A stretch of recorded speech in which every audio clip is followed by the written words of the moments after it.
had Lenny Martinez in there, and he looked absolutely ferocious. So that's why I thought if he was coming with the same form as last year, he would have ripped up the Alto de Foya, even though that climb isn't the steepest in all, well, I think it's like 5.6% gradient. But do you think he's stronger this year than we've seen him at the beginning in 2023, 2024? It's difficult to say because, like you mentioned about like the Gran Camino, he has won those convincingly, but against not as good competition. I would say the main thing which I'm looking at is okay, yeah, the Alta de Foya, it was a weird one. A small group got off the front. That's where Jan Kristen won from.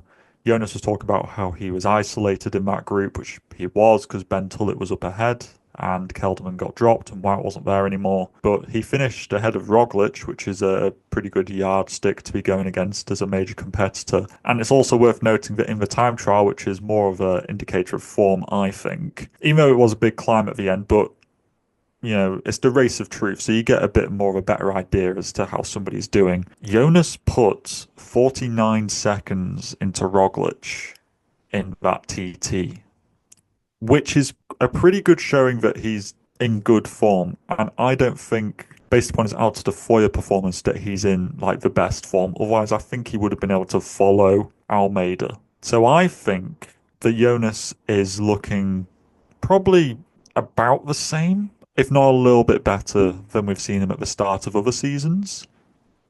But I think he's still got a fair bit of ability to go into to improve. And I think that at the moment we're not seeing the best Jonas, but I think that's just because he's just getting going. Does that make you a bit nervous though with the team that we had? Kilderman, yeah, that really shocked me that he dropped off so early. Because they did Mm, say, heard it somewhere that Jonas and Visma Lease Bike said their advantage this year is that they're a lot stronger as a team, but didn't seem like it.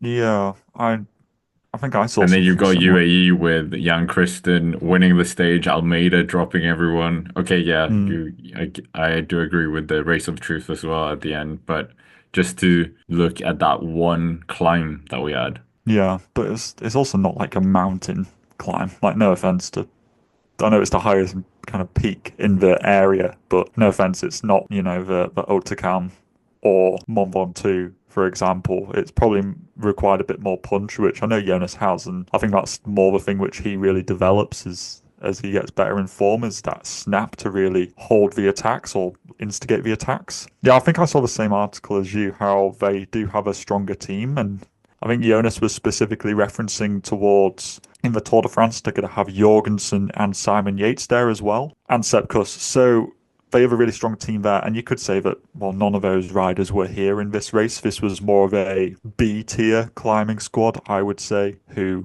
you don't know how people are this early on in the season. Is Kelderman really peaking for the Volta Algarve? Probably not. He's peaking for the Grand Tours, as are most of them.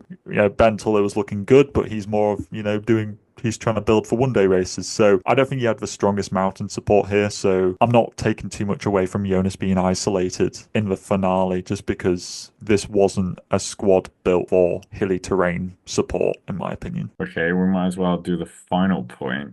I think this is a good one. If Jonas was in the UAE tour, would he be beating Tadej Pogačar at this moment?